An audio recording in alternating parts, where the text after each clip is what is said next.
Good evening, Facebook friends! I'm Janine Maulyon and I am your Facebook share for today. Today's Gospel is according to Matthew 19 verse 16 to 22. What makes a man happy? Ikaw, masaya ka ba pag marami kang pera, sikat ka, nasa iyo lahat ng atensyon ng tao? Oo, siguro masaya tayo, pero masaya ka ba talaga? Minsan makikita natin, ang dami kong pera, pero mag-isa lang ako. Pero malayo pala ang loob ko sa Diyos. Minsan kasi nakakalimutan nating magdasal, nawawala yung pananampalataya natin sa Diyos kasi hindi natin alam, mas sinasamba natin yung mga material na bagay o yung mga kung ano yung nasa paligid natin kasi mas iniisip natin kung ano yung iisipin ng ibang tao.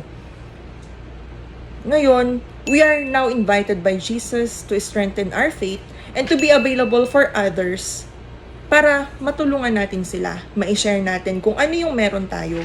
Kasi hindi natin alam, akala natin inggit na inggit tayo sa ibang tao kasi meron siya nito, meron siya niyan, nandun siya sa taas, nandito lang ako. Pero hindi natin alam kung ano yung pinagdadaanan niya. Masaya ba talaga siya? Akala natin masaya siya, pero ako na malapit ako sa Diyos, palagi ako nagdadasal, palagi nagsisimba, mas masaya pala ako at siya pala na nandoon sa fame na hinahangad ko.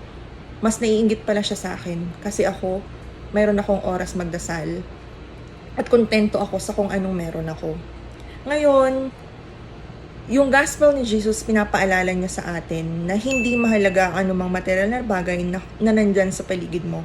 Kailangan makontento ka kung ano yung meron ka. Kasi hindi natin alam, sobra-sobra pa kung ano yung meron ka.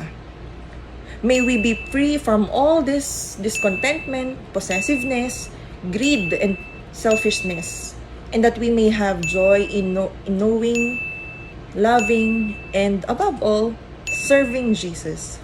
Sana makita natin ang tunay na katotohanan ng happiness kasi hindi natin to nakikita sa kung na nakikita lang ng mata. I hope after watching this Facebook, ma-realize natin that we are really happy. Akala natin malungkot tayo, pero masaya tayo. So thank you and please subscribe to our YouTube channel, Facebook PH, or download the Facebook app or visit and register at www.facebook.ph. Thank you and God bless. Be happy!